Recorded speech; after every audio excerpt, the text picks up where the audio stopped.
porque es el peor sentimiento que puede tener una niña.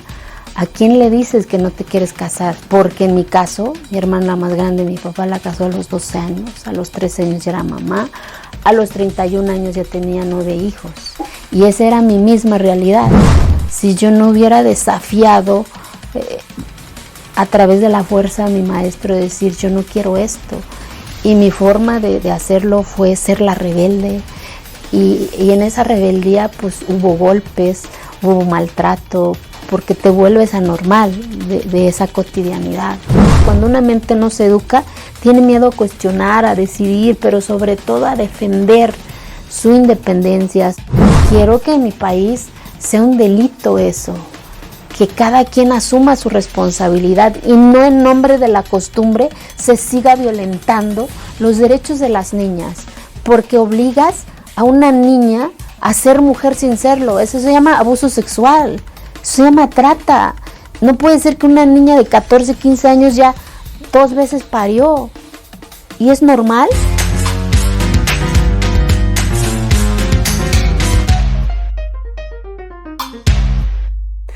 Amigos, bienvenidos a un siguiente episodio de Ya me lo cuentas. Este día estoy muy emocionada porque lo que ustedes van a ver hoy y lo que van a escuchar en el podcast es la historia de una mujer que a los 27 años fue electa para gobernar su municipio y no la dejaron gobernar por ser mujer. Es la historia de una mujer que nace en un grupo indígena que los consideramos vulnerables, no sé por qué, pero los consideramos vulnerables cuando son la esencia de nuestro país, cuando son la raíz de nuestro México, cuando son nuestro México y los consideramos vulnerables, qué cosa. Pero ella nace en la montaña zapoteca y su historia es una historia de lucha, pero sobre todo la historia de una niña en una montaña que soñó y lo alcanzó. Así que yo soy Meme Yamel. Acompáñenos en esta historia y yo le doy la bienvenida a la diputada Eufrosina Cruz. ¿Cómo está, diputada? Muy contenta de estar contigo y de platicar de todo un poco, ¿no? Y me emociona el que otra mujer me entreviste. Bueno, más que entrevista, va a ser una plática de todo un poco, y eso significa que ahí vamos, arrebatando los espacios que nos corresponden, ni más ni menos. Es que ya era hora. Justo con eso quiero iniciar. ¿Cómo es la historia de Eufrosina? Hay un libro, de hecho está este libro, Los sueños de la niña de la montaña, en donde habla de su historia, pero a mí me gustaría que me platicara cómo sale de una comunidad indígena que tiene usos y costumbres arraigados, en donde por supuesto existe el machismo, pero también existen estas tradiciones, pareciera que no hay derecho a soñar. Fíjate que vivimos en una sociedad, en primer lugar, que creo que no ha aprendido a ver a los pueblos indígenas con los ojos correctos. Por eso, los que nacimos en estos entornos nos la hemos creído, porque nos han dicho desde afuera que somos grupos vulnerables, que somos el asunto, que somos el problema, que somos los jodidos, que somos los pobres y un chingo de cosas, ¿no? Y nos la hemos creído. Y entonces de repente cuando naces en estas circunstancias, crees que no tienes derecho de cambiar esa cotidianidad, porque alguien ya definió que eso te toca, eso es tu realidad, ¿no? Pero de repente llega en ese entorno invisible, imagínate un pueblito, hace más de 30 años que no había luz, no había carretera, la cotidianidad de lo que veía los ojos de esa niña en la montaña es ver a mamá levantarse todos los días a las 3 y era la última en dormir, y esa niña con ella, porque se supone que naciste mujer, que te preparan para ser mujer sin serlo, que tu cotidianidad es atender, que tu cotidianidad es servir y servir, que tu cotidianidad no te permite ni siquiera gritar, ni siquiera reírte. Y de repente, por eso el libro se llama Los sueños de la niña en la montaña, porque mi montaña me enseñó a soñar, a arrebatar lo que me toca, porque también entendí que nadie lo iba a hacer si yo no lo hacía. Pero también el libro es un homenaje a mi maestro, que me permitió hace más de 30 años en este país, que éramos invisibles, que no había luz, no había carretera, y de repente en esa cotidianidad llega un maestro que caminaba más de 12 horas, que me enseñó su mundo, ¿sabes? Un cuarto como este espacio, que olía bonito, que había un chingo de dibujitos, ¿no? Y esa niña a los 8 o 9 años empezó a decir, wow, ¿de dónde salen estos colores? ¿De dónde son? ¿Serán de otro mundo? Y cuando esa niña iba a cortar leño en su burrito, se paraba en esa roca y visibilizaba en lo infinito de su montaña y decía, habrá gente más allá, de ahí viene mi maestro. Y de repente mi maestro me ayuda a romper esa cotidianidad. Ya no solamente mis ojos veían esa cotidianidad, ¿sabes? Sino que llegaba yo a su entorno de mi maestro, dentro de mi mismo entorno, a un espacio bonito, a un espacio con olor bonito, que yo no entendía que se ponían la mano en el cabello. Ya de grande pues entendí que era la crema y desodorante y esas cosas, ¿no? Pero lo más importante, lo que me enseñó mi maestro fue descubrirme a mí, porque era invisible, ¿sabes? Hasta para mi propio entorno de familia. Y de repente escuchar mi voz, que yo podía también gritar, escuchar mi risa, que yo también podía reírme, porque me dejaba jugar canicas, y descubrir que yo también, como el niño, podía agarrar las canicas y ganar y ser chingona en las canicas, ¿no? Creo que fue el primer acto de amor que alguien hizo por esa niña, el acto porque me visibilizó conmigo misma, para que yo me visibilizara en mi entorno, porque para que puedas soñar tienes que visibilizarte tú, y de ahí visibilizar y gritar que sí existes, que sí te ríes, que sí lloras. Y eso creo que me marcó mucho para poder soñar y arrebatar lo que me toca ante esta adversidad de desigualdad, ¿no?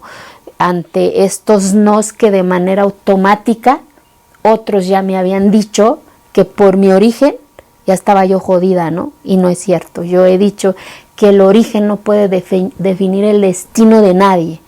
Tu origen es mi identidad, mi cultura, mi lengua, pero no el que defina mis sueños, no, mucho menos que defina mi destino. ¿Se acuerda el primer sueño que tuvo, ese primer momento en donde usted volteó y dijo, ah, caray, hay algo más allá? Sí, el primero. Yo creo que el primero fue que un día yo durmiera en una cama como mi maestro. A lo mejor quizás para mucha gente que nace con eso, es algo muy normal. Es algo normal, pero en casa te dormías en petate, en casa pues las niñas teníamos que dormir cerca donde se hace tortilla para que te levantes igual que mamá, que brajar el nixtamal, a coser el nixtamal. Esa cotidianidad, vuelvo y repito, que tampoco no responsabilizo a mamá y a papá, son sus circunstancias, ¿no? Esa circunstancia que se llama desigualdad, pobreza, pero no de la pobreza que nos han dicho, ¿sabes? Del estómago, porque no es cierto. Yo hablo de la pobreza de la mente, cuando una mente no se da esa oportunidad de conocer ese cuarto, de decir, wow, algún día me voy a dormir en una de esas cosas como mi maestro, y el que un día me pusiera una de esas chanclas de mi maestro, porque eran las chanclas más bonitas que mis ojos veían, ¿sabes? Entonces creo que eso, ¿sabes? Es que cuando naces en estos entornos y crees que esa indiferencia es la que te toca, crees que esa invisibilidad, porque así es, ¿no? Porque así te lo han dicho, pero de repente llega esa ventanita de posibilidad, de olor, de color, y empiezas a decir, wow, ¿por qué mi maestro se duerme? ¿Por qué mi maestro se baña todos los días? ¿Por qué mi maestro se pone esos guaraches y tú no? Entonces creo que eso me marcó mucho, mucho para poder aspirar a soñar y arrebatar que un día me pusiera un chingo de chanclas. Y ahora las cambio. Sí, exacto. Eufrosina, cuando nosotros pensamos en los grupos indígenas o en los pueblos indígenas, hoy, ya los empezamos a ver de forma distinta, empezamos a valorarlos, pero nos tardamos muchos años en llegar a este momento de empezar a valorar y de empezar a verlos de otra manera.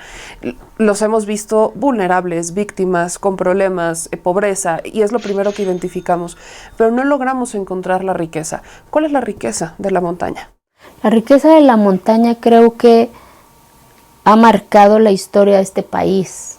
Hemos estado en la independencia, hemos estado en la revolución, hemos ganado la independencia, hemos ganado la revolución y seguimos resistiendo porque a ver quién estaba al frente de una tropa, quién estaba al frente de la verdadera lucha, no del discurso, los pueblos y los rostros indígenas. Creo que eso es lo que no se ha reconocido a los pueblos indígenas, de la grandeza de Teotihuacán, de la grandeza de Monte Albán, como esa capacidad de diseñar, de hacer, de este contacto de la madre tierra, el respeto del medio ambiente, y que hoy ante el cambio climático nos está dando la razón. Mi padre me enseñó a amar la tierra, mi padre me enseñó a respetar a la tierra, y como hoy ante esta emergencia, hoy la historia nos está dando la razón, ¿no? Entonces creo que no se ha dimensionado la capacidad que tienen las comunidades indígenas. Por eso he dicho, no soy víctima, soy posibilidad, no soy vulnerable, soy oportunidad. El día que la política pública y la sociedad de este país nos vea así, que no somos víctimas, que no somos grupos vulnerables, sino que posibilidad, oportunidad, creo que va a cambiar muchas de las cosas. ¿Qué hace falta para llegar a ese momento? Reaprender todos y todas. Basta de victimizar. Basta de hablar por ellos, hay que empezar a escucharlos y que ellos hablen por ellos. Por eso he arrebatado este espacio, porque yo quiero hablar por mí, yo quiero decir qué me gusta y qué no me gusta, ¿sabes? Claro. ¿Por qué? Porque en mi origen me habían dicho que ya mi destino era tener 10 hijos, como mi hermana la más grande, como todas las mujeres de mi comunidad que hoy son abuelas. Y esta niña dijo, no, yo también quiero estar en espacio de toma de decisión, también me rueda el cerebro. Y eso es lo que hace falta, generar oportunidades y que no decidan qué es bueno y qué es malo para nosotros, ¿no? Porque cuántas políticas públicas no se han inventado, ¿no? Es un ejemplo que siempre pongo, ¿no? Se inventaron las cocinas Lorenas, un pedazo de fierro y vas ahí está arrumado, porque no les sirve. Pregúntale cómo quieren para mejorar lo que ya saben hacer, su capacidad, su sabiduría. Eso es lo que hace falta escuchar, falta dialogar. Estas dos dualidades, ¿sabes? Que una niña indígena tenga la oportunidad de conocer a través de la tecnología, unos niños de Monterrey, imagínate, y unos niños de Monterrey conocer la sabiduría de estas niñas y de estos niños, porque entiendes que los niños no generan estereotipos, no generan clases sociales, los adultos somos los que lo hemos generado, y creo que ahí está la base de reaprender a vernos con los ojos correctos, que en este país hay 68 sonidos diferentes al español y el pueblo afro. Hay olores diferentes, hay sabores diferentes, hay facciones diferentes, y eso es lo que hace grande este país. Acaba de mencionar algo muy, muy importante, que es el papel de las mujeres, el destino que hubiera tenido si no se hubiera salido de su casa, esos usos y costumbres, el que la mujer nace para casarse y para tener hijos, pero voy más allá. En algunos, no sé si en todos, hay un desconocimiento de mi parte sobre todos, pero en algunos pueblos indígenas está la venta de niñas para que se casen. ¿Cómo es vivir en una comunidad en donde existe la posibilidad, o más bien no la posibilidad, sino la certeza de que llegas a cierta edad donde todavía ni siquiera eres mujer y ya te están casando y ya te están viendo para que tengas hijos y ya familia y adelante? ¿Cómo cómo es vivir ahí? Es un poquito de lo que yo he dicho, que es parte de los sueños de la niña en la montaña, es que nunca más una niña tenga que llorar abajo de su cobija porque su origen defina su destino, porque es el peor sentimiento que puede tener una niña. ¿A quién le dices que no te quieres casar si tu contexto, si tu cotidianidad te dice qué es lo que se tiene que hacer? Porque en mi caso, mi hermana más grande, mi papá la casó a los 12 años, a los 13 años ya era mamá, A los 31 años ya tenía 9 hijos y esa era mi misma realidad. Si yo no hubiera desafiado a través de la fuerza a mi maestro, decir yo no quiero esto, y mi forma de hacerlo fue ser la rebelde, y en esa rebeldía pues hubo golpes, hubo maltrato, porque te vuelves anormal de esa cotidianidad.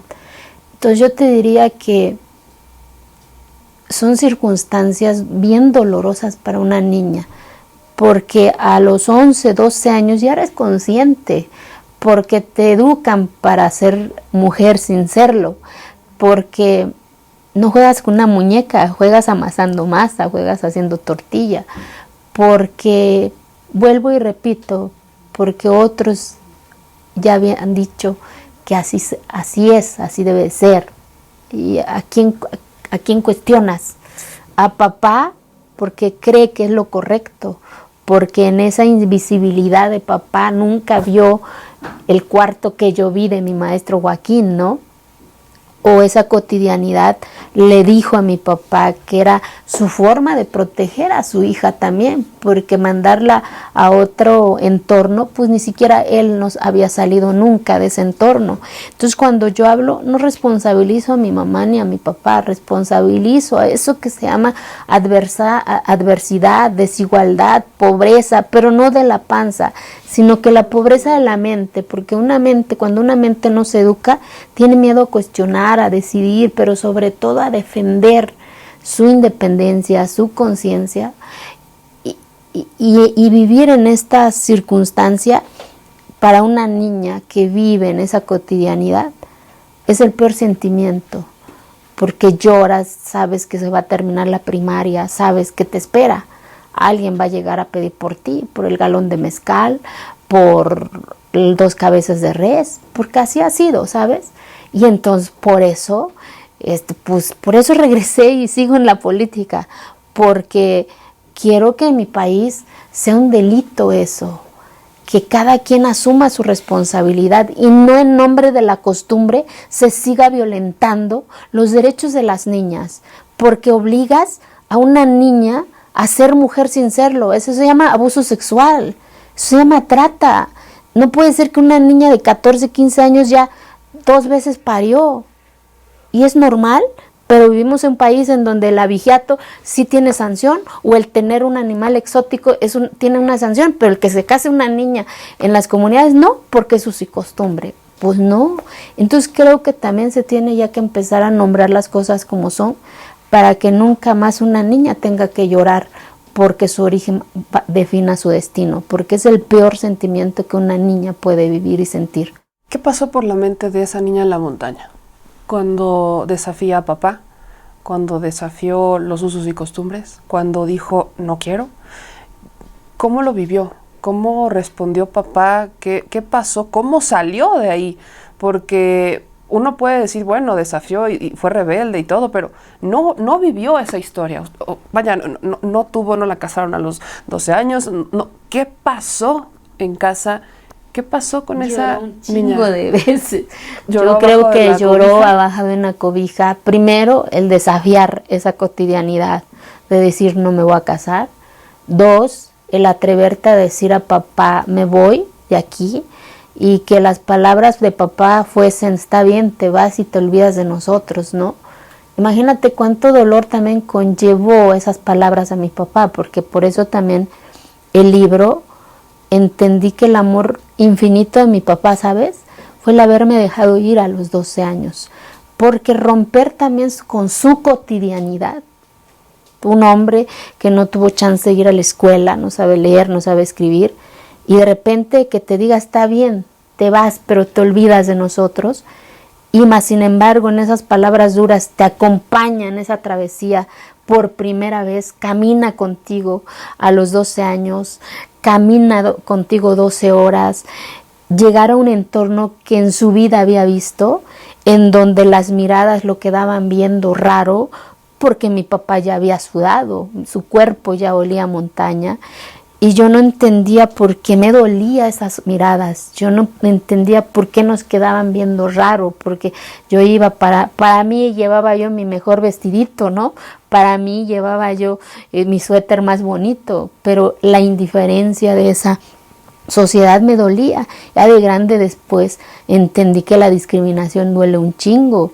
Y cuánto dolor sintió ese hombre que dejó a su hija en un entorno que no era de él y tuvo que regresar a su entorno a enfrentar los cuestionamientos que el señor Mingo está loco, cómo se atrevió a dejar a su hija. Su hija de seguro va a regresar con 3 chamacos y ni va a saber quién va a ser el papá, porque era la expectativa de un pueblo, de una niña que desafió esa circunstancia, ¿no? Entonces, yo creo que en ese trayecto de soledad, de sin saber a dónde vas, ¿sabes? Llegas a un entorno que en tu vida había visto.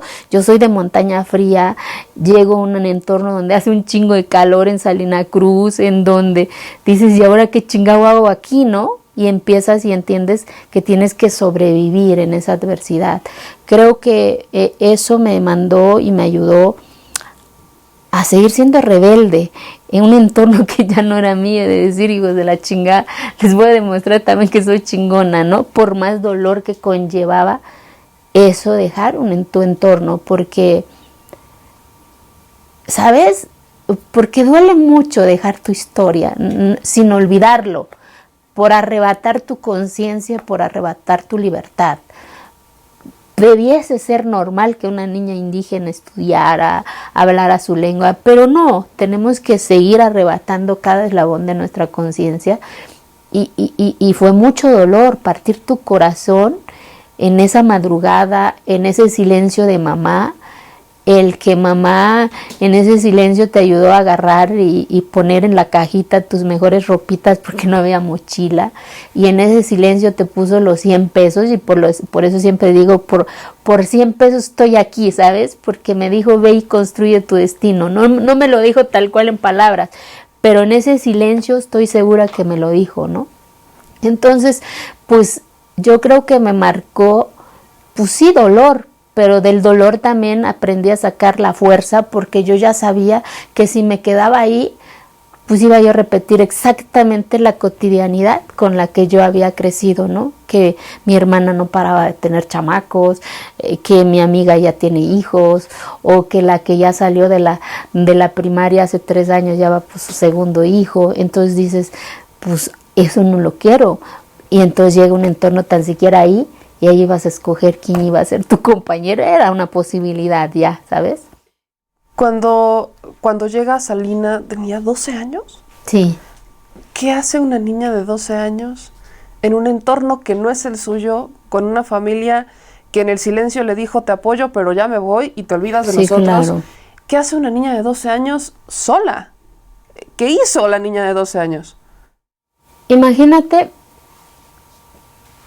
el muerto y el arrimado el tercer día apestan, dicen, ¿no? Llego a la casa de unos tíos en donde aprender una lengua que no es tuyo, en donde sufres el bullying porque se burlan de tu trenza, porque en lugar de plural metes singular.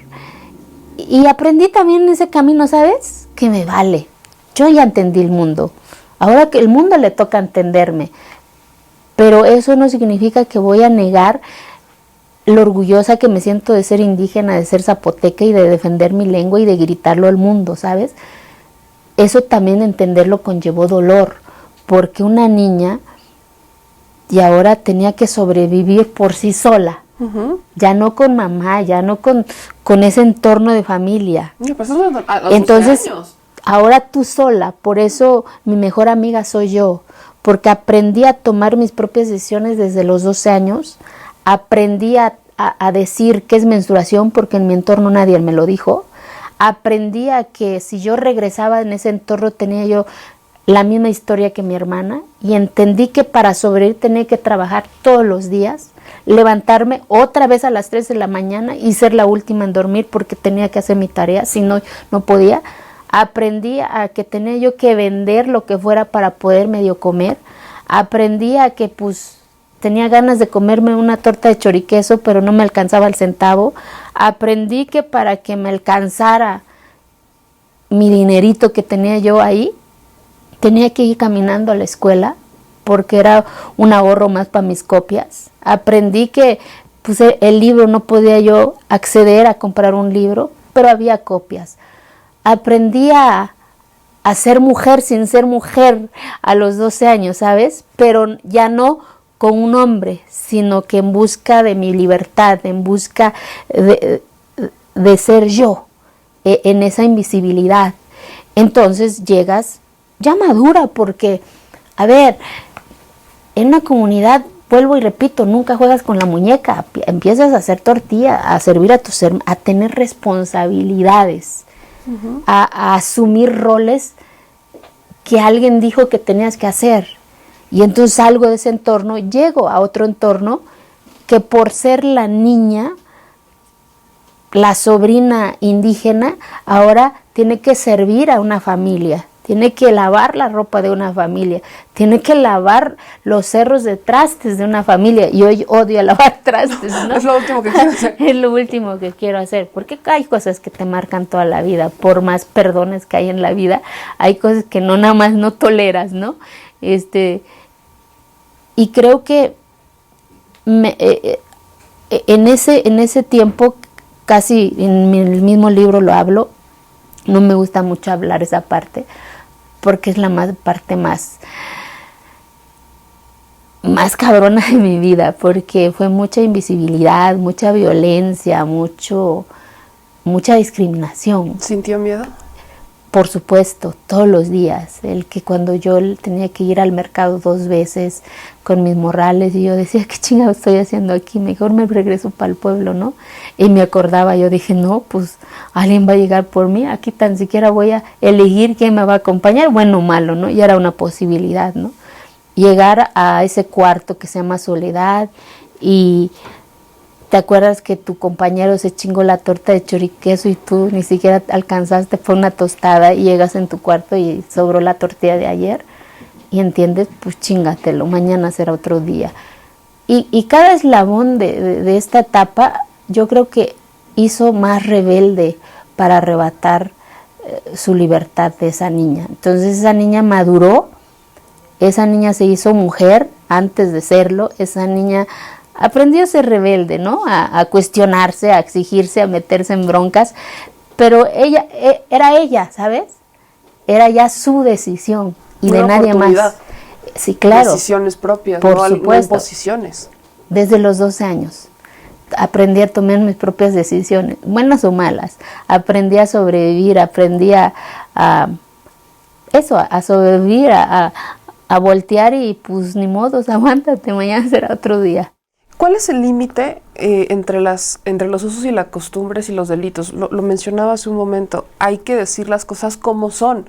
No podemos estar defendiendo delitos en nombre de las costumbres. Entonces, claro. ¿Cuál es el límite hoy que ya está de la trinchera política? Cuando hay violación a los derechos humanos, aquí en donde sea, o sea, yo lo he dicho, a ver, el uso y costumbre que yo amo, que yo defiendo, es mi zapoteco, es mi lengua, es mi vestimenta, es mi artesanía, son mis olores, son mis sabores, son mis sonidos, pero no la violación a los derechos humanos, no la detención del desarrollo de las comunidades. A ver, la cultura puede caminar con el desarrollo, ¿sabes? Pero se nos olvidó eso, metimos creyendo que el desarrollo, pues perdón, pues refrescos, chucherías. Allá en la montaña sí hay eso, pero se les olvidó acompañar eso con un centro de salud, con una escuela. Entonces, no. Entonces, pero me dijiste que la casa de cemento es más chingón que la casa de adobe, pero ahora resulta que las cabañas más caras son las de adobe, ¿no? Entonces, cuando mi historia me había dicho que la casa de adobe era la más bonita, entonces, ¿cuántas imposiciones se ha hecho a nombre de la costumbre, a nombre de la desigualdad, a nombre de la invisibilidad? Entonces, ahí es en donde yo he dicho, a ver, espérense, yo amo lo que soy, pero no ocupes lo que soy para seguir violentando los derechos humanos de las niñas. A ver, aquí no cabe el uso y costumbre cuando se casa una niña, eso se llama violencia, eso se llama abuso. Así de simple debiese ser, pero no, hay que plasmarlo en una ley para que sea visible y sancionado. ¿Qué tan sencillo, qué tan difícil es el camino, por ejemplo, en esto de plasmarlo en las comunidades? ¿Qué tanta apertura hay por parte de las comunidades de reconocer que eso es un delito? Muchos me han hecho esa pregunta, fíjate, por ejemplo, cuando se votó esa iniciativa me decían, no, es que hay que hacer política pública para que entiendan, etcétera, etcétera. A ver, espérense, ¿cómo no hacen política pública para no llevar chucherías, contaminación y para proteger a las niñas?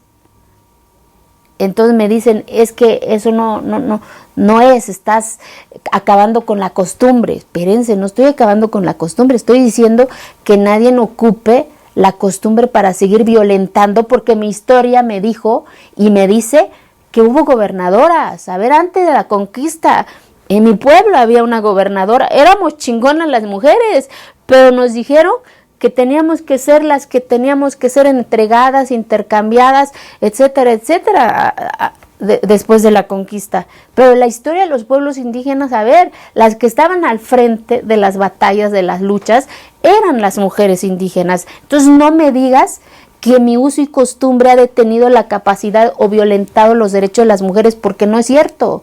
Eso se inventó cuando estuvo la conquista. Entonces, acabemos con lo que nos impusieron otros, porque nos dijeron que somos víctimas, nos dijeron que somos grupos vulnerables.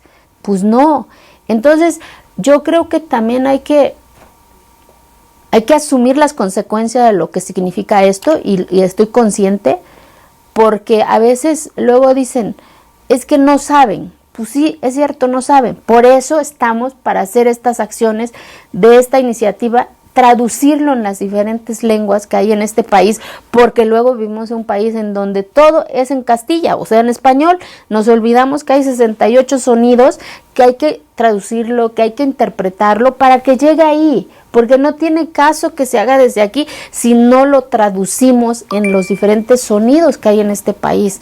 Y de verdad, y eso, cuando llegues en altavoz de un pueblo, que a ver, quien vaya a casar a su hija va a ir al bote, tal cual, pues, porque si lo vas a decir al reclusorio, pues ni sé qué chingado es eso, no, al bote o a la cárcel del pueblo. Entonces ya los que lo vayan a hacer ya saben que hay una consecuencia, y te juro y te aseguro que no lo van a hacer.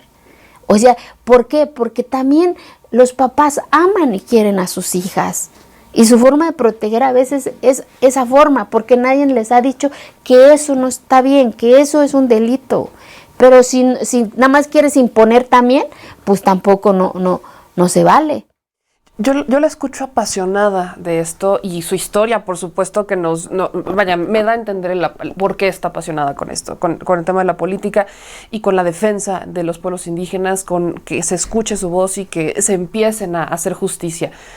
Pero ¿cómo llegó Eufrosina? ¿Cómo se convierte a los 27 años en presidenta de su pueblo? Que por supuesto no la dejan por ser mujer, pero ¿cómo llegó Eufrosina y dijo, quítense todos, ahí les voy, no, con permiso? Fácil hubiera sido así, ¿no?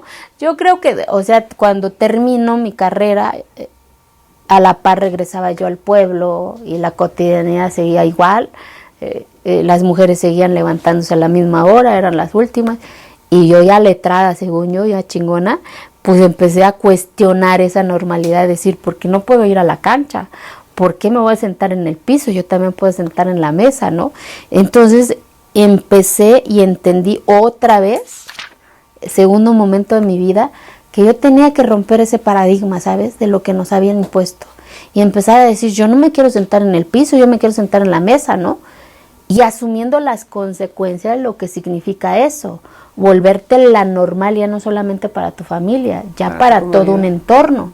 Pues te vuelves la loca, la chamaca que anda con todos los chamacos del pueblo, porque se atreve a jugar básquet, a arbitrar, a chingarse un mezcalito, ¿no? Imagínate. Pero como yo iba nada más por periodos, pues el chismerío se quedaba ahí, pero ahora otra vez exponer a mamá y a papá, decir la hija de tío Mingo está re loca, anda con 5 chamacos, ¿no? Y termino mi carrera, siempre mi vida ha estado conectada con la educación, me convierto en maestra y cada comunidad en la que yo llegaba era la misma situación, haz de cuenta que era el mismo retrato. Entonces me volví la maestra loca, la que incitaba a las chamacas a jugar básquet, la que sacaba a las alumnas a ir a los partidos de básquet, imagínate, ¿no? Y entonces entendí que para cambiar de fondo tenía yo que regresar a mi entorno, pero ya de manera permanente y cotidiana. Y a la vez regresaba yo y se acercaba a la elección en 2007, sabiendo que en la historia de mi pueblo nunca habían votado por una mujer, menos que votáramos, teniendo una credencial de elector que dice que sí soy ciudadana, primero de este país y de mi pueblo, pero para lo más importante, no, éramos invisibles. En mi estado son 570 municipios, hace más de 15 años en el mapa de mi país no venía mi pueblo, menos la palabra mujer en los catálogos de usos y costumbres y en la constitución de nuestro país, ¿no? Viene que todos somos iguales. Y de repente, pues llega el día, un grupo de chavos apostando por una mujer, imagínate, yo resguardada en casa, ni siquiera voté por mí, para empezar. ¿Por qué? Porque las mujeres no podíamos votar hace 15 años, solamente los hombres. Hace 15 años, O sea hace no mucho. Sí, claro.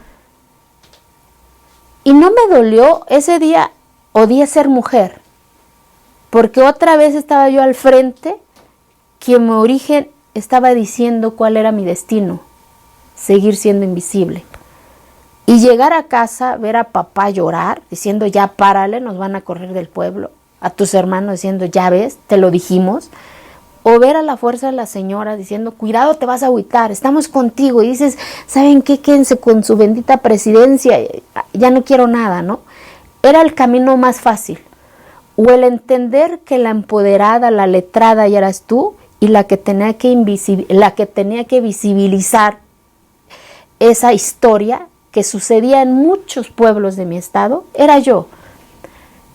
Y es cuando yo decidí hacer visible el caso, fui a todas las dependencias de gobierno de mi estado, nadie me hizo caso, ni un abogado de mi estado quiso llevar mi causa, porque era atentar contra la democracia, me dijeron, porque así como pasaba en mi pueblo, había más de 100 municipios que pasaba exactamente lo mismo, que no permitían que las mujeres participaban.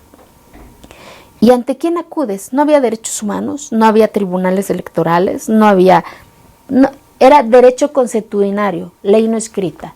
Y por eso decidí ingresar a la vida pública de mi país, ¿sabes?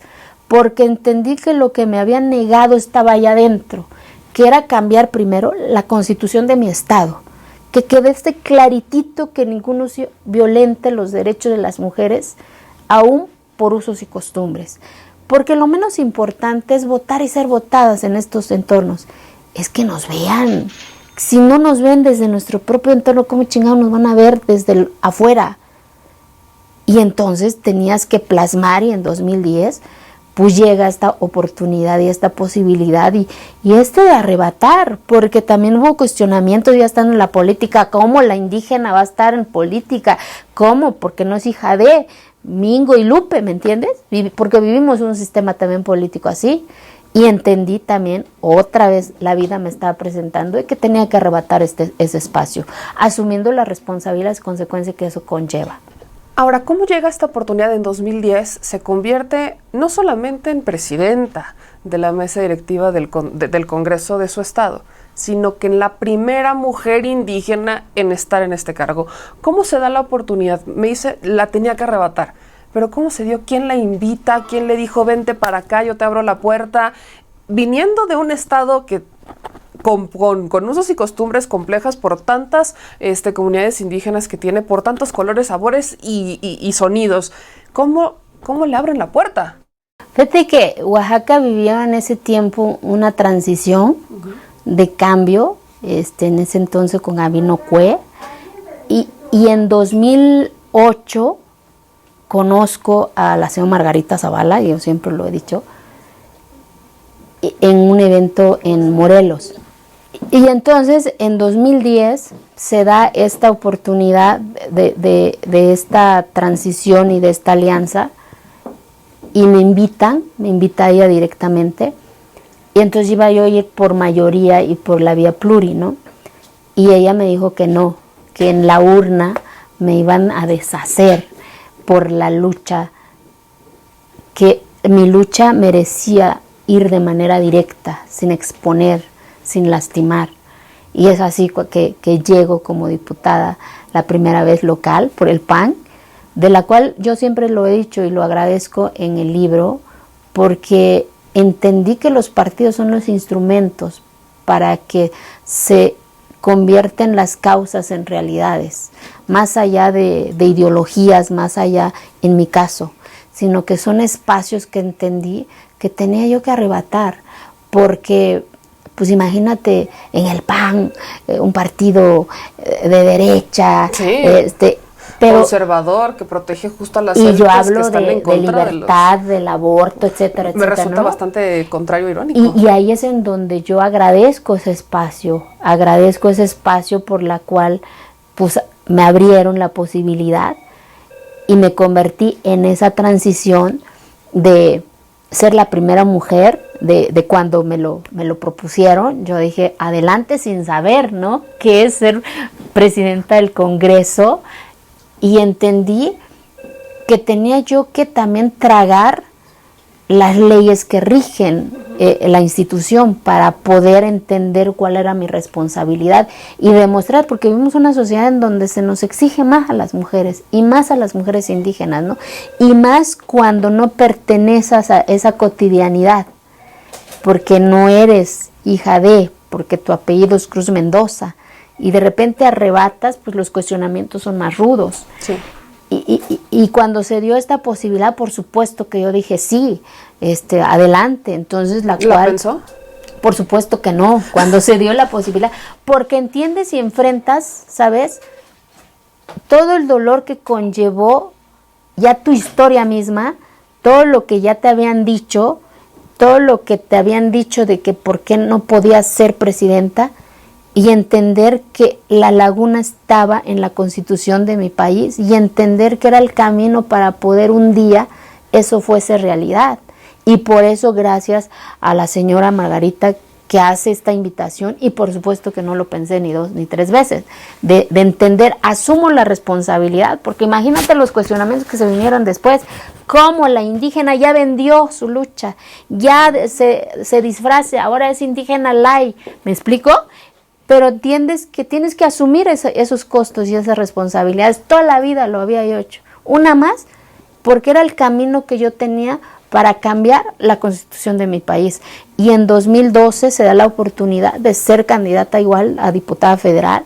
Y en 2014, en este mismo espacio, imagínate, en el pleno, la bandera de mi país, esa niña que su origen ya había dicho cuál era su destino, que estudió en una escuelita que tenía una banderita lleno de hoyitos, y que la bandera que estaba atrás del recinto estaba la más grandota, estaba modificando la Constitución de su país. Ese mismo año estaba representando a su país en la ONU, y que el mundo estaba adoptando su iniciativa. Imagínate si yo hubiera dicho no a ese camino, quizás lo hubiera logrado, pero el camino hubiera sido más largo. Y entiendes, porque vivimos un sistema político, para que las cosas sucedan también son los espacios para que estas causas sean realidades. Yo hoy te puedo decir que en mi estado ya hay más de 27 mujeres siendo presidentas municipales, más de 1000 regidoras por usos y costumbres, más de 100 síndicas. En mi pueblo la mitad del cabildo es mujer y la mitad hombres. Hoy las niñas pueden ir a la cancha de fútbol, muchas van a ser doctoras, maestras, arquitectas. Ya no su origen va a definir su destino. ¿Se siente orgullosa de haber logrado, de haber puesto esa piedra, o más bien de haber quitado esa piedra en el camino y decir, quítense? Yo creo que es una lucha de muchas de las que ya nos dejaron, y en memoria de ellas, las que estamos, no tenemos la responsabilidad, tenemos la obligación de seguir, ¿no? Y claro que me siento orgullosa, claro que le digo a esa niña qué chingona es, ¿sabes? Porque desafió todas las circunstancias que la vida le había dicho que era su destino y ella dijo, no, yo también quiero estar en estos espacios y asumir, ¿sabes? ¿Qué es lo más importante en esta construcción de mi historia? Que yo asumo mi responsabilidad de mis errores y de mis defectos, porque soy ser humano, pero también de mis éxitos. O sea, las mujeres, es lo que tratamos de gritar, ya no carguen con nuestros problemas. Nosotros queremos cargar con nuestros problemas, queremos llorarlos, pero también queremos disfrutar nuestros éxitos, lo bueno y lo malo, nada más ni menos. Igual las mujeres indígenas. Claro, por supuesto que no ha sido fácil, pero vale la pena. ¿Se acuerda lo que le dijo Margarita Zavala? Así la citó. ¿Cómo fue ese momento? La conocí en un evento en Morelos, porque desde siempre me he dedicado a dar conferencias. Y yo me acuerdo que en esa semana había yo tenido 2 atentados, porque ser problema también genera problema.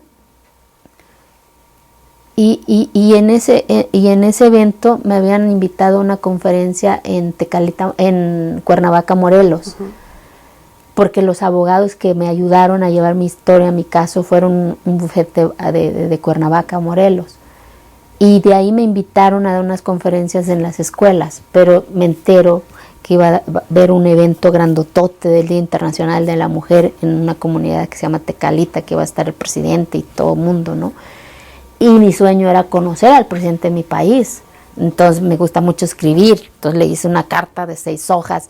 Y los que me habían invitado me dijeron, está cabrón el que nos dejen entrar, porque antes estaba el Estado Mayor, ¿no? Pero vamos a ver, vamos a intentar. Y como en ese entonces era el presidente del IFE, en ese entonces con su credencial entramos filtro, y como ya estaba el tema en los medios nacionales, entonces me identifican, me pasan hasta el frente, entonces llega el presidente, le doy mi carta, le doy unas flores del alcatraz, que para mí es el símbolo de mi lucha, y de repente me ve la señora Margarita, ¿no? Me acuerdo muy bien, se baja del estrado, yo ya había dado mi carta al presidente, y me dice que cuál era mi sueño, y le dije que un día fuese a mi montaña a celebrar una de estas fiestesotas, así le dije, porque era tanto los nervios, ¿sabes? Que pues no sabía, veía yo la señora en la tele, o sea, imagínate, ¿no? A mis 27, casi 28 años ya, y se empezó a reír. Y cuando se da esta posibilidad, ella me busca y me dice, te vamos a inscribir para que seas diputada y cambies eso que no está bien escrito, me dijo, me acuerdo muy bien. Y yo le dije a ella, pero quieren que yo vaya por la diputación por mayoría en la zona de mi distrito. Me dijo, no, tu causa no va a ir a una urna porque lo van a aniquilar los que no quieren que se construya la participación de las mujeres tal cual. Me dijo, vas a ir de manera directa, así tal cual fue la palabra.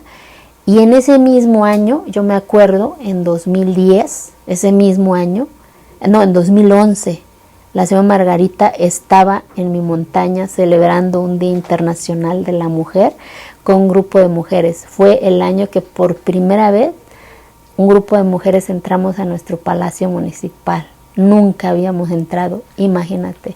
Y por eso creo que la sororidad es eso, más allá de partidos políticos, es cómo rompemos estos techos de cristal para que las otras lleguen.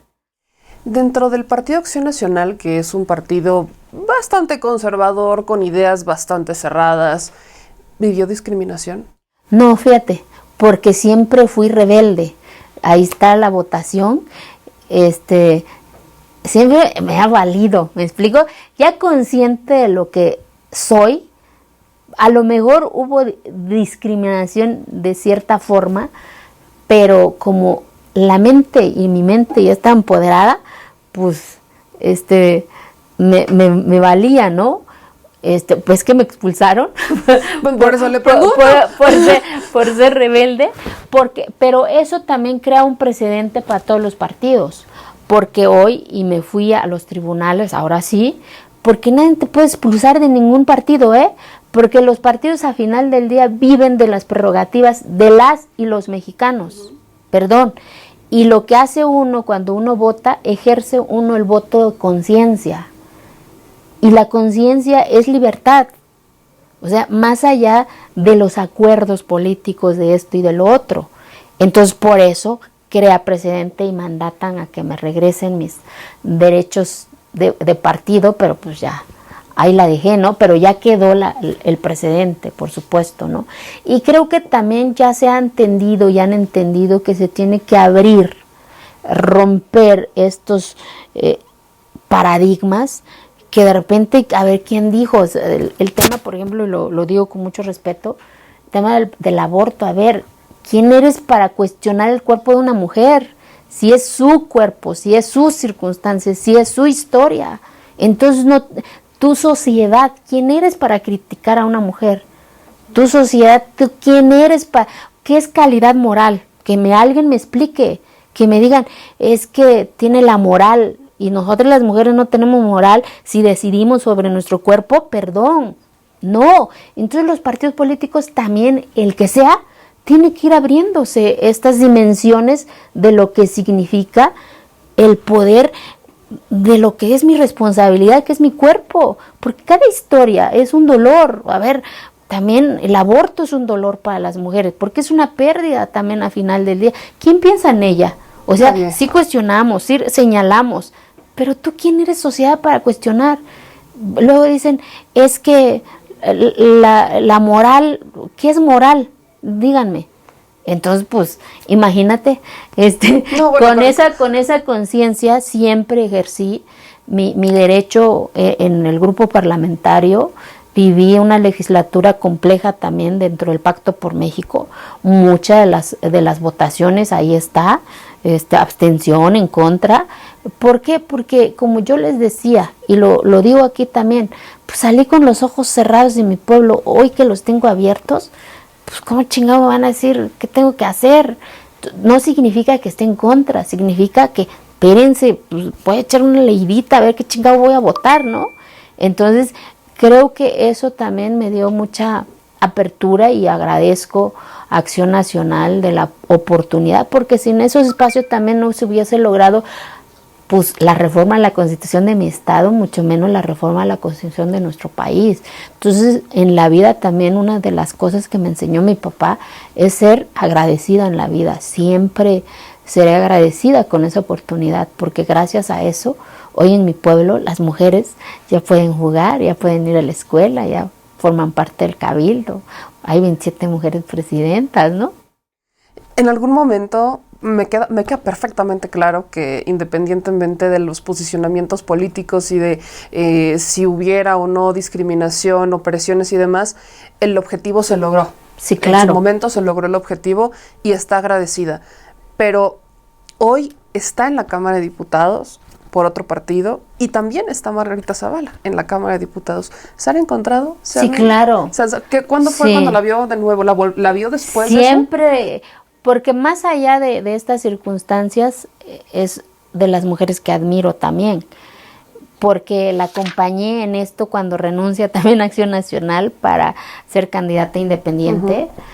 La acompañé en ese camino, porque la sororidad lo entiendo así, más allá de partidos, es un tema de acompañar a otra mujer en su sueño, en su proyecto, para que sucedan las cosas.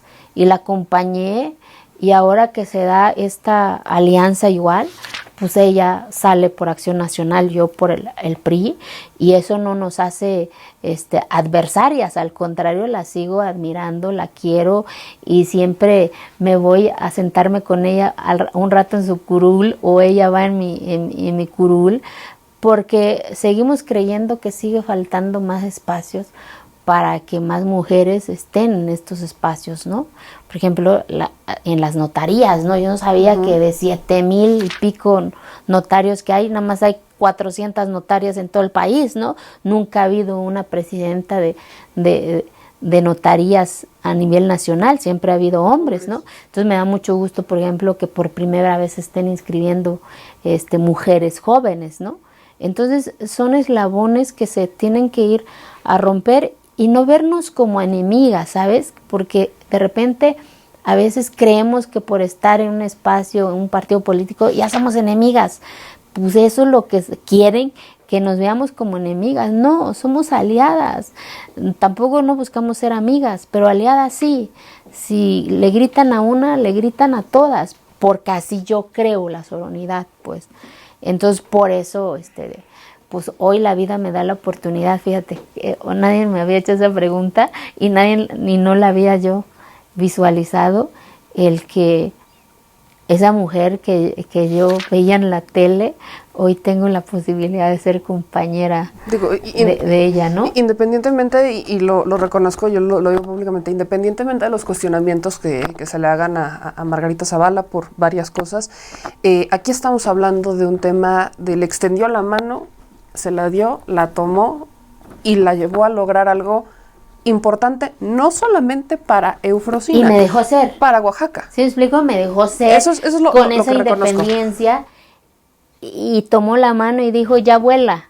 Y hoy ya vuelo yo sola, pues en yo tengo la oportunidad camino, de tener el mano de ser compañeras. Sí. ¿Alguna vez se lo imaginó? Jamás, por supuesto, ¿no? O sea, pero son de esas cosas cuando tú arrebatas lo que crees que te corresponde, que es un poquito de lo que siempre le digo a las mujeres. Nadie va a hacer nada por nosotras, si no lo hacemos nosotras. Ni siquiera nadie va a llorar por nosotras si no lloramos. Claro. Entonces, y sigo en este camino, ¿sabes? A pesar de muchas circunstancias. El año pasado fue mi peor año. Perdí a mi mejor amiga, me la mataron por el hecho de haber querido ser presidenta. Yo fui a reconocerla, a vestirla, a enterarla. Y todavía a seguir en esto, porque si yo hubiese sido, ella hubiera hecho exactamente lo mismo que yo, ¿sabes? Entonces, hemos perdido por estar en estos espacios. Todas hemos perdido a alguien. ¿Se imaginó estar en este momento de su vida con Margarita Zavala extendiéndole la mano, ahora siendo compañeras? Por supuesto que no. Yo creo que de eso se tratan los sueños. Los sueños conlleva miles de metas y objetivos. O sea, y los sueños significa adversidad, soledad, pero también conlleva, como lo que tú dices, pues parte de ese sueño, de verdad, nunca en mi cabeza se atravesó que un día fuese mi compañera diputada, ¿no? Entonces está chingón también. Hoy estamos ante un debate porque vienen nuevas generaciones, sí, claro. Entonces entran nuevas generaciones y entran luchas nuevas, mientras que para todavía mi generación el tema era que las mujeres participaran, para las nuevas generaciones ya es un tema de géneros, ¿no? De la identidad de género y que son varios. Entonces, aquí la pregunta y el debate que ha estado mucho y que me encantaría que me pudiera responder su opinión, ¿qué importa más? ¿El talento o el género? Porque las dos cosas. O sea, porque hay mujeres que han entrado y que han entrado a la política y que en lugar de ayudar han perjudicado y han hecho daño.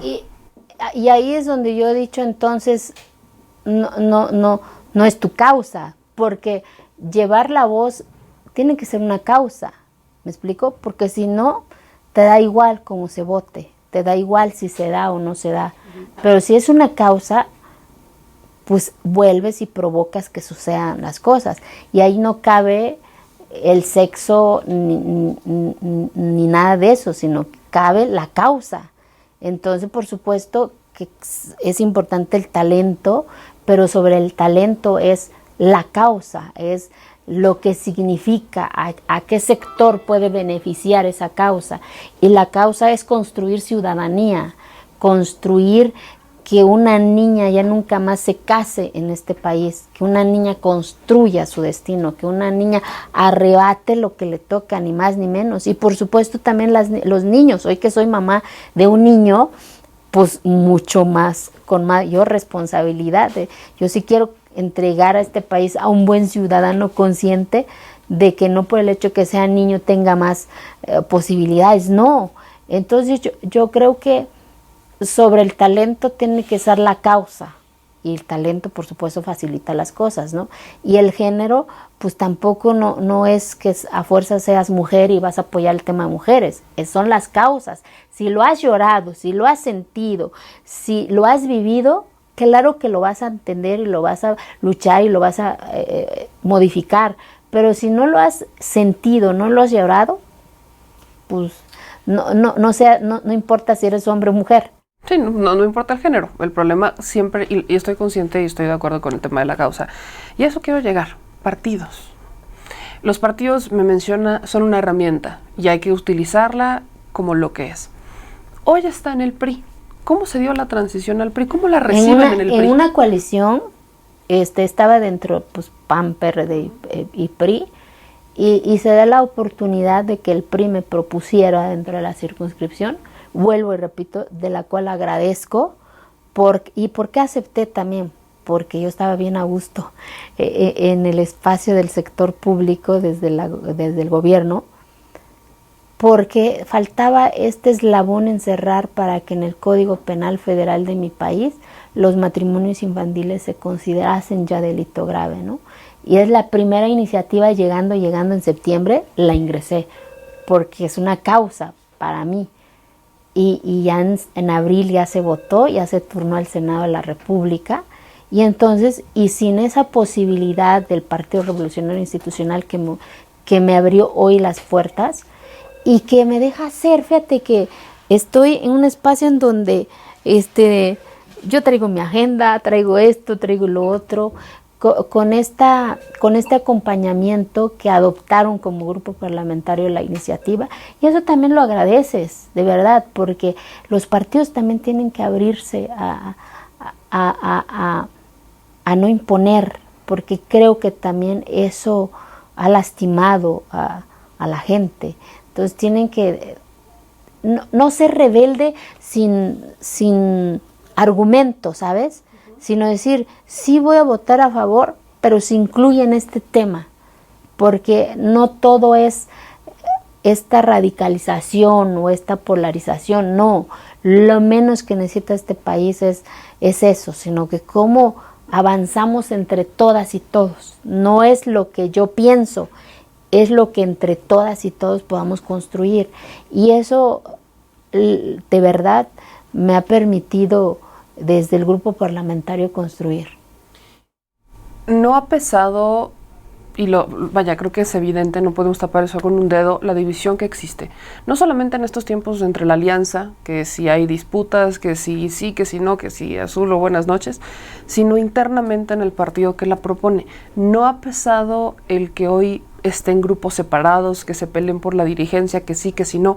¿No pesa eso en la agenda? Porque no estoy de manera directa en la vida institucional, ¿me entiendes? Uh-huh. Yo estoy en un grupo parlamentario buscando que las cosas sucedan desde este eslabón, desde este espacio, porque la grilla está allá afuera. Lo que yo busco es que las causas sucedan aquí, porque vuelvo y repito, son las causas de esta reforma al Código Penal, esta reserva que hice ese día, el tema del mezcal, etcétera, etcétera, ¿no? Entonces, el tema de grilla, pues que lo resuelva quien tenga que resolverla, ¿no? No me meto ni para bien ni para mal, ¿no? Ni de aquí ni de allá. Yo vine a lo que tengo que venir. Yo creo que eso te libera de demonios, te libera de grupos, si soy de este grupo o no de este grupo, o sea, lo menos que mi conciencia de libertad es, soy de este, no, yo soy mujer, soy indígena por elección y por decisión, pues, y eso te libera de muchas ataduras. ¿No pesa en lo más mínimo para la agenda de Éfrasis? No, para nada. Yo voy a mis conferencias, así como voy con un gobierno de Morena, voy con un gobierno del PAN. Apenas estuve en Orizaba con el presidente municipal que es de Morena, fui a San Luis Potosí con un gobernador que es del Verde, fui a Querétaro con es del PAN, fui a Veracruz con el presidente municipal que es del PRI, voy a Saltillo con el alcalde Chema que es del PRI. Entonces, ¿por qué? Porque, ¿sabes? Porque al final del día mi lucha ha sido que cada quien elija como quiera hacer las cosas, sin violentar el derecho del que está enfrente. Y eso lo agradece, vuelvo y repito, de verdad, o sea, pues, no puedo llegar porque estoy aquí. Entonces eso lo agradeces porque soy libre. En cuanto al futuro político de Eufrosina, ¿qué sigue? Hoy ya estuvo en el PAN, hoy estuvo en el PRI, los está usando como herramientas para posicionar temas importantes, temas para los grupos indígenas. ¿Qué sigue? ¿Qué falta en la agenda? Que, bueno, quedan 2 años y medio, cachito, de esta administración. El que en el Senado se logre ya la iniciativa para que sea una ley, el estar vigilante para que se pueda traducir en las diferentes lenguas, el que la iniciativa del mezcal se elimine el IEPS, por supuesto, y seguir visibilizando la lucha de las mujeres indígenas. O sea, vuelvo y repito, más allá, a mí no me interesa si llegan más en Morena, si llegan más en PT o en PAN, pero están llegando, y es al final del día la lucha por la cual un día salí de mi tierra, ¿no? Y por supuesto seguir caminando con mi libro, amo dar mis conferencias y por supuesto ser mamá, ¿no? Entonces, en este proceso electoral que pasó, pues yo dije, quería ser candidata, no se dieron las circunstancias, pero eso tampoco no me frustra, ¿no? Entonces, porque el camino y las oportunidades siguen ahí, y si se da bien y si no, pero ya logré lo que yo soñaba, pues de que se logre una reforma al Código Penal Federal de mi país para que los matrimonios infantiles o equiparables ya sea un delito grave. Entonces, pues al final del día todos los cuestionables señalamientos que digan valió la pena. ¿Qué opinión tiene de la visibilidad que se le está dando desde el gobierno federal a los grupos indígenas? Yo lo he dicho con mucha responsabilidad también. Yo creo que hubo retrocesos, mucha de los que se había logrado, porque también las instituciones que se habían logrado no había sido de un partido, ha sido también de la resistencia de los pueblos indígenas, de la lucha de los pueblos indígenas a partir del movimiento zapatista, que México se enteró que tiene pueblos indígenas, y a partir de ahí se crean las instituciones, primero el INI, después CDI o INPI, y que pues hoy el INPI trae el peor presupuesto en política pública para los pueblos indígenas. Recortaron, por ejemplo, para mí, uno de los programas más emblemáticos de las mujeres, la Casa de la Mujer Indígena, ¿no? Que no era un espacio nada más de ir a sentarse, era un espacio en donde, imagínate esa cotidianidad, levantarte todos los días, ser la última, y tu cotidianidad de servir, y de repente abren esta posibilidad como el cuarto de mi maestro, un lugar bonito, un lugar donde se hablase qué es nuestro cuerpo, porque muchas ni siquiera conocen su cuerpo, hablase de la sexualidad, hablase también de los sueños, y que de tajo cortan esa monotonía y la regresan a esa cotidianidad, pues entonces nuevamente no crees en los sueños, en las aspiraciones de ellas. ¿Por qué? Porque sí se puede cambiar, no importa la edad, ¿no? Romper tus propios paradigmas. El programa, por ejemplo, de Paraísos Indígenas, en donde las empresarias eran las mujeres indígenas, las dueñas de las cabañas de estas rutas indígenas, eran ellas.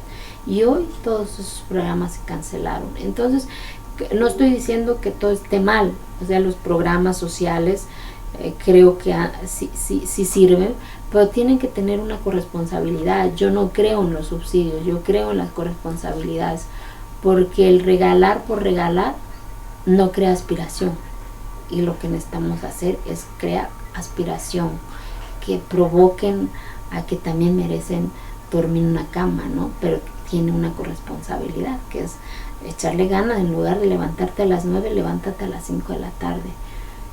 Y yo espero que en este nuevo paquete económico pues se redireccione algunos rubros.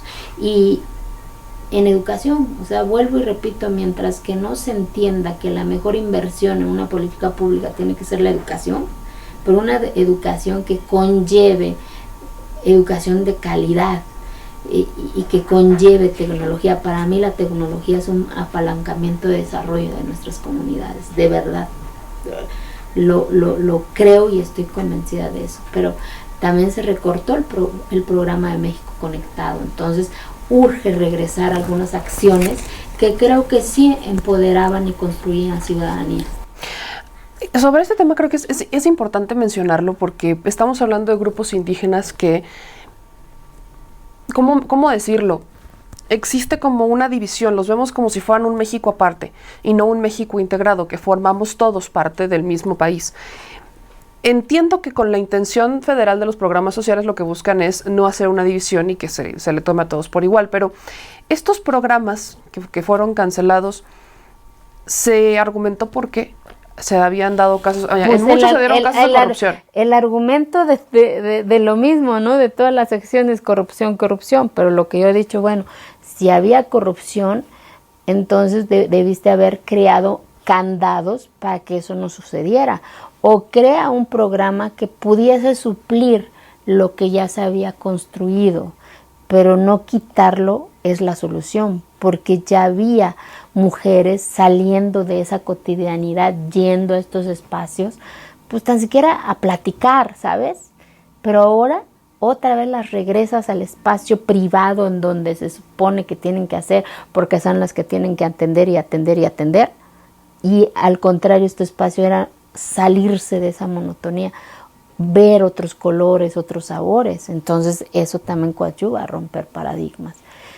Y vuelvo y repito, creo que estas acciones no habían sido de ningún gobierno, son de las luchas de las mujeres y de los hombres indígenas, por supuesto a partir de la lucha zapatista, ¿no? Que marca un antes y un después de la mirada de los gobiernos a los pueblos indígenas. Hay otra cosa que pasa también con los pueblos indígenas y, por ejemplo, a pesar de estos programas, todavía había muchos migrantes, muchos indígenas saliendo de sus comunidades, siguen saliendo de sus comunidades, incluso teniendo programas sociales. Eso es algo que a mí me ha quedado claro, porque al menos en este contexto post-pandemia hay una necesidad que no se solventa solamente con el apoyo social, que es la necesidad es más grande. Pero, ¿qué opinión tiene, por ejemplo, de estos programas? Hablemos del transísmico, uno que particularmente impacta en Oaxaca, un programa que ha estado durante sexenios en la silla presidencial y que nadie había tocado, porque no es un programa nuevo, no es una idea que surgiera nueva, eso ya tenía años planeadose, pero no salía, no le daban aire. Y la promesa de este plan transísmico, además de conexiones, trenes y demás, es desarrollo y oportunidades y una detonación que no solamente solucione la pobreza de estómago, sino también la pobreza de mente. ¿Qué opinión tiene de la intención? Yo espero que sea efectiva y real, ¿sabes? Okay. Porque, y lo digo con responsabilidad, porque lo que se ha construido es una sola vía. Entonces imagínate, el trayecto es ir a descargar y esperar otra vez. O sea, yo lo que yo pido es que si de verdad es un proyecto, megaproyecto, que se haga con esa visión, con esa magnitud de que se hagan bien para que se pueda provocar el detonante de desarrollo económico, movilidad social, económica, educativa, en todo este polo que es donde está proyectado la acción, ¿no? Entonces, pero si es una más de las que pues una sola vía y voy a tardar cuántos contenedores, si es de carga, si es de peso, etcétera, etcétera, ¿no? Entonces yo espero, vuelvo y repito, que hago votos de que se haga con esa dimensión de ese megaproyecto real. Pero lo que hoy están construyendo es una sola vía. Entonces yo quiero que hagan 2 vías para que no esperen hasta que se haga la descarga de uno y esperan y regresan, porque si no van a chocar, ¿no? Entonces ese es el tema. Entonces yo espero que este proyecto sea eso, o sea, que sea real este megaproyecto con responsabilidad y con visión, y porque va a ganar mi estado, va a ganar la gente, va a ganar las comunidades, va a ganar las niñas y los niños. Van a tener una oportunidad, si es como lo han planeado, Sí. van a tener una oportunidad Sí. de conocer y de soñar con más fuerza y de no solamente soñarlo lejos, sino tenerlo Por cerca. supuesto. En el mismo tenor, programas del sur-sureste, su visión de los programas sur-sureste, Tren Maya, yo he escuchado mucho, yo estuve en la zona, cómo hay grupos indígenas emocionados por el simple hecho de que va a haber un tren donde van a poder subirse a vender sus artesanías en donde están los turistas. Y por el simple hecho de tener esa opción de transporte y de movilidad también de las personas que trabajan, entre otros estados, que trabajan en Campeche y que trabajan en Yucatán, de poder regresar a sus casas antes, de poder ver a su familia antes. Eso es lo que yo he escuchado. Pero desde la visión de Eufrosina, una mujer que ha luchado justo por los grupos indígenas y que tengan no solamente esta aspiración, sino que tengan la oportunidad, ¿qué visión tiene de estas obras que son la promesa del gobierno federal, que es vamos a quitar lo demás porque con esto vamos a solucionar los problemas de fondo, en donde se les va a dar la oportunidad y ya no vamos a necesitar tanto, sino que con esto aquí está la oportunidad, viene el desarrollo, la economía, el progreso, a donde antes no estaba? Primero, por eso precisamente pedí la creación de una comisión especial para dar seguimiento a este tipo de acciones, tanto el Tren Maya como el Tren Interoceánico. ¿Para qué?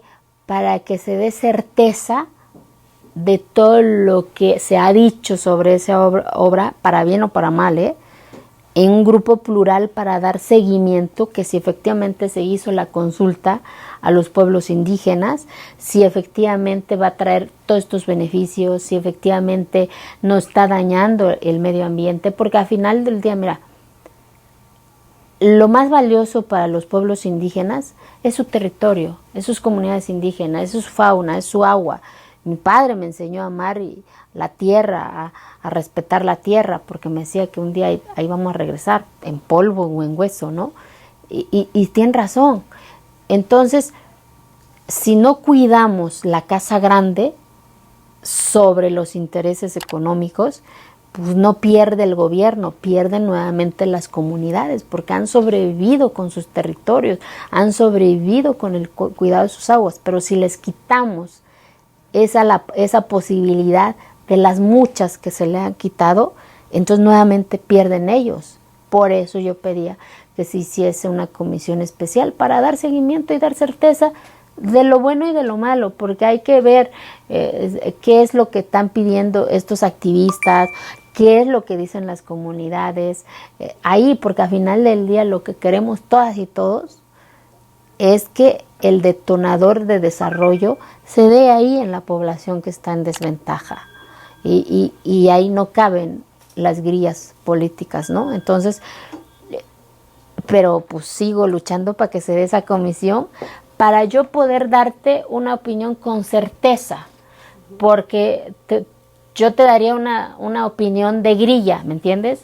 Y yo jamás voy a dar una opinión de grilla. Yo quiero dar una opinión de certeza, porque al final del día los que están ahí, pues hay un expediente, hay un presupuesto que se aplique de manera correcta, ¿no? Entonces, por eso es importante, ojalá que la mesa directiva, ojalá que los grupos parlamentarios se den hasta para ellos una posibilidad de que se haga esta comisión, ¿no? Se integraría de forma plural con varios partidos. Debiese ser de manera plural, para que estén todas las voces, todas las visiones, para que también se invitara a todas las voces que estén en desacuerdo y que estén en acuerdo en ese diálogo. Yo creo que ha faltado diálogo en estas dos visiones.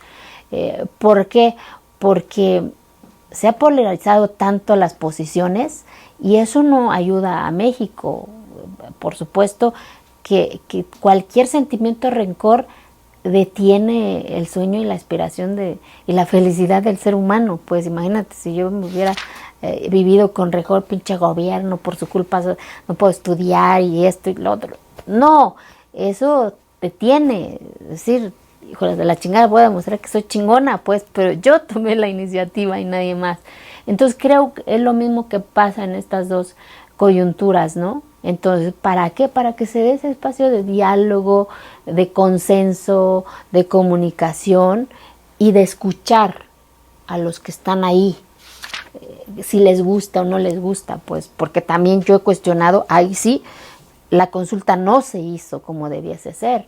Se debió de haber hecho una apertura más amplia a las comunidades indígenas. Entonces, pues hagamos reconciliar para que avance más rápido, si eso significa detonar el desarrollo en estos polos.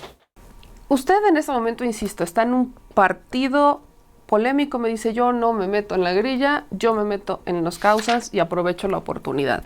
¿Se siente a gusto estando ahí? Sí. ¿En algún momento la han intentado presionar, mover, no, que no hagas esto, no haz esto? Nunca. Para nada. Llevo, ¿qué? 1 año exactamente. 1 año. Y eso se agradece. Vamos 1 año, vamos por 1 año. En 2 años platicamos. Me platicas, y si le pasa, yo vengo. Eufrosina, este partido últimamente también ha estado polémico por temas, una propuesta que acaban de sacar de las Fuerzas Armadas, la Guardia Nacional, y es lo que provoca mucha grilla con la alianza. Pero en Oaxaca se han dado también muchos acontecimientos violentos, la necesidad también de una Guardia Nacional se ha dado. ¿Qué opinión tiene usted de ya se aprueba incluso esta iniciativa del PRI? Entonces, ¿qué opinión tiene? Fíjate que antes de ayer mi opinión era abstenerme. ¿Por qué? Porque históricamente a la población que más se violenta los derechos humanos ha sido en la población indígena. Porque sí sueltan al hijo del capo mayor, pero sí persiguen a un indígena que carga un 22. ¿Me explico? Esa es la desigualdad a la que yo hablo. Entonces lo que yo pedí al grupo parlamentario es que sí apoyo, porque estoy consciente también de la crisis de inseguridad que vive nuestro país, porque también no se ha fortalecido los cuerpos policíacos estatales y municipales, porque hay un vacío también de presupuesto para fortalecer, para certificar, y no puedes también dejar en la indefensión a la población, porque al final del día en esta grilla quien pierde es la ciudadanía cotidiana que camina y todos los días que sale a luchar para sobrevivir. Entonces lo que yo decía era, yo no, sí entiendo esa parte, pero también la causa que yo he buscado es que ya no se violenten los derechos humanos de las comunidades. ¿Por qué? Porque yo crecí con eso. La imagen que yo me acuerdo, una comunidad sin luz, una noche con lluvia, llegó un chingo de soldados, se llevaron a 12 de mis paisanos y me regresaron 9. ¿Y quién se acuerda de esos 3? Porque era el ejército. Y entonces, yo me acuerdo que llegaron, porque se llevaron 2 de mis tíos, yo me acuerdo que llegaron en esa cocina con las botas duras del ejército, nos levantaron la cobija a los niños que estábamos ahí dormidos, y los gritos de ese pueblo, y las mujeres sin saber leer ni escribir donde se llevaron a sus esposos. Y así como esa historia está la de Acteal, está el propio movimiento zapatista. Y votar y dar un cheque en blanco para que hagan lo que quieran, pues no, porque de verdad vivimos en un país en donde el más jodido es el que más friegan. ¿Qué pasó hoy mismo en mi pueblo?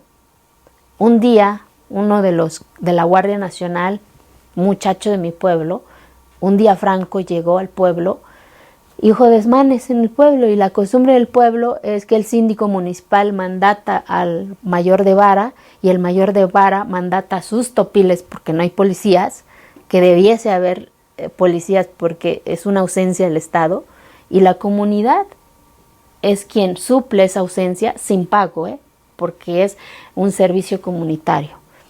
Detienen al muchacho, en la madrugada amanece muerto, y llega la Guardia Nacional como si fuera a agarrar los peores capos del país, con un chingo de patrullas, con orden de aprehensión federal en contra de todos los topiles del pueblo, contra el mayor de vara como si fuese el comandante, ¿no?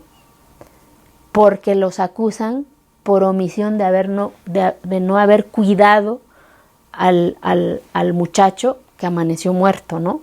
Espérate, no es mi responsabilidad cuidar a quien está en el bote comunitario. En todo caso, es tu responsabilidad, Estado mexicano. Ya detuvieron a quien hizo ese asesinato. ¿Y qué se hizo? Pues los obligaron a declarar sin ningún abogado con intérprete, de acuerdo a la lengua de quien estaban obligando a declarar. 2, tuvimos que buscar abogados, recurso que no tiene la familia para pagar, para que el amparo contra los topiles que se quedara sin efecto. Y hoy la demanda que sigue vigente es contra el mayor de vara, o sea, el comandante del pueblo. Hay una orden de aprehensión federal y hoy estamos ya con un amparo ante un juez federal, porque el delito es omisión a un topil por uso y costumbre. Todo el área jurídica de la Guardia Nacional persiguiendo a un indígena. Entonces, ese es el tema. Entonces, dar un cheque en blanco es seguir haciendo este tipo de acciones. Entonces, lo que yo estoy pidiendo es, sí acompaño esta iniciativa, siempre y cuando en este transitorio me pongan tal cual, aunque en el 2 constitucional ya venga, pero yo quiero que en este transitorio venga que no se violenten los derechos humanos, menos el de los pueblos indígenas y afromexicanos.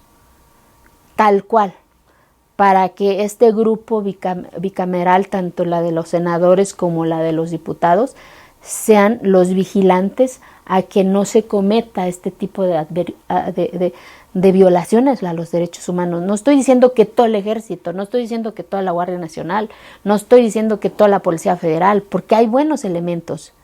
Pero el tema es que sí sucede, sí sigue sucediendo.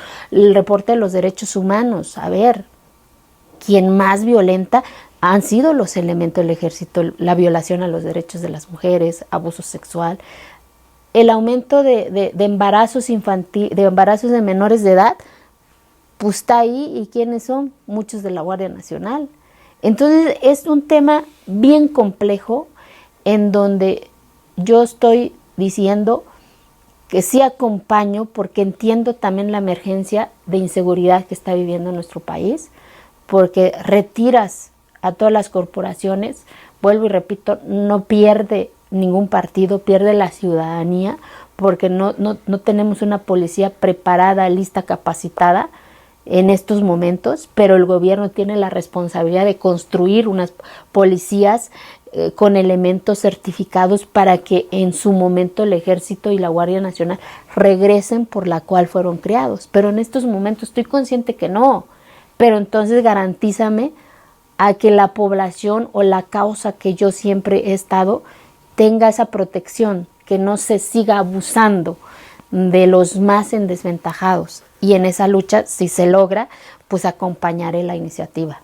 Falta mucho. Imagínate, y estoy en un partido con esa libertad y yo ya declaré, nunca le dijeron y yo ya dije mi postura tal cual. Y fue respetada por el partido. Y fue respetada.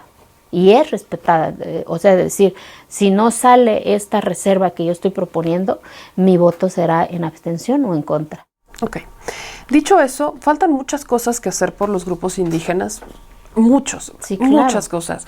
Materia de justicia, creo que hay una cantidad de cosas que, vaya, si las enlistamos no acabamos el programa nunca, de todas las injusticias y de una desprotección total que existe hacia los grupos indígenas. También el que se siga teniendo como esta división, que se les vea como otro país o como si fueran extranjeros en su propia tierra. Pero la pregunta que yo le quiero hacer es, ¿qué va a pasar en un futuro? Hoy el partido la respeta, qué bueno. Pero, ¿y si el partido en algún momento llegara a no respetarla? Pues ese día dejaré de estar en ese espacio, ¿me explico? Pero... ¿Le preocupa? No, porque no estoy... ¿Cómo te voy a explicar? Yo vivo el día de hoy, pues, o sea, porque así ha sido mi historia. O sea, mi historia fue sobrevivir hoy, mañana será otro día. Y hoy igual. Hoy estoy aquí con la reserva que estoy haciendo, ya metí la reserva, consciente de lo que pudiese venir, de los señalamientos y cuestionamientos, porque está tan polarizada la sociedad hoy, el que por un lado no militarización y eso, todo, y el otro sí militarización, ¿me explico? Y el que yo me suba en este contexto con una reserva de decir, sí apoyo, pero si garantizan esto. Eso también da un mensaje de inclusión y de tolerancia. Okay. Entonces, es hoy, mañana es otro día. Entonces, si mañana le porque llegara... si piensas, el sueño es construirlo todos los días. Porque si piensas qué va a pasar mañana, pues sufres. O no, entonces ¿para qué chingados? ¿Para qué queremos vivir en la ansiedad de que qué voy a hacer? No, es hoy, mañana será otro día. O sea, así me ha enseñado la vida, ¿sabes? O sea, es hoy, pues, mañana será otro día, ¿no? Y ya, a ver, y mañana ya veo qué chingado hago, ¿no? Si de plano se complica la vida, pues, por ejemplo, el año pasado me dio cáncer, hoy estoy en mis radiaciones, es hoy, chin suerte y voy a salir. Porque si pienso el mañana, ¿cómo será? Si va a resultar, si va a servir mis radiaciones, si está funcionando, me hago daño yo, porque estoy pensando en algo que yo voy a definir, porque estoy segura que también las enfermedades uno lo define también y uno lo cierra. En Eufrosina ya hay Eufrosina para rato. Eso me queda claro, la veo fuerte. En política y en la sociedad. Y políticamente, ¿Eufrosina seguirá tomando las herramientas políticas que se le presenten? Sí, por supuesto. Cuando se le presente, de donde se le presenten. Por supuesto. Porque creo y estoy convencida, ¿no? Y también desde la sociedad civil también. O sea, porque quiero decirle eso a las jóvenes y a los jóvenes que quieren participar en política, porque de repente dejan de participar porque es Morena, porque es PT, porque es PAN, porque es PRI, ¿me entiendes? Al final del día, a ver, ves los tableros de votación, dices, no manches, ¿no quieres izquierda, no quieres derecha? No, ahí se ven las causas, en el tablero. Puedo yo decir un chingo de cosas, pero las causas se reflejan ahí. Eufrosina, para ya concluir y agradecerle mucho este tiempo, quiero hacerle solamente 2 preguntas. Preguntas rápidas. La primera, como mujer, como ciudadana, sin grilla, ¿qué opina de su dirigente en este momento, de Alejandro Moreno Cárdenas? Pues yo creo que es como todo ser humano, con defectos y con virtudes. Y cada quien debe de responder por sus acciones, Okay. buenas o malas, porque eso es la libertad. Yo no puedo responder por las acciones de nadie, yo respondo por mis acciones. Y en eso está la construcción de la libertad, ¿no? Y vuelvo y repito, es como cualquier ser humano, con errores y defectos. Y eso no significa que no tenga sus propios criterios, derechos, libertades. Pero esa respuesta él debe de responder. Era para mí importante conocer su opinión como mujer, como ciudadana, acerca de él, que obviamente está en el modo en el centro de la grilla y del fuego y política y medios. Pero, por último, ¿qué le dice a las niñas y a los niños, a las jóvenes y a los jóvenes que nos ven? ¿Qué mensaje les deja? Que no permitan que les digan no, ¿sabes? No permitan que les digan ¿para qué lo vas a hacer? No permitan que les digan no te toca, no lo mereces. No, vayan por ese sí que está invisible, vayan por ese sueño, si sueñan ser doctoras, lo que quieran ser, pero que sea su decisión. Así como un día me preguntaron qué le diría yo a esa niña, le diría que no tenga miedo de ir a ese cuarto de su maestro, que no tenga miedo de agarrar las canicas, que no tenga miedo de ir a la cancha del pueblo, que no tenga miedo de arrebatar su sueño. Eso le diría a las niñas, a los niños, a las jóvenes, pero les toca a ellas y a ellos.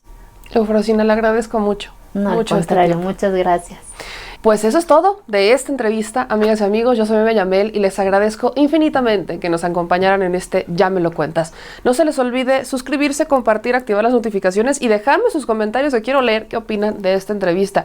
Pero sobre todo, quiero saber qué es lo que opinan del trabajo que hacemos y de todo este segmento de esta sección Ya Me Lo Cuentas. Nos vemos en la siguiente. ¿Quién vendrá? ¿Quién será? No lo sé. Adivinen. Nos vemos en la siguiente. Adiós.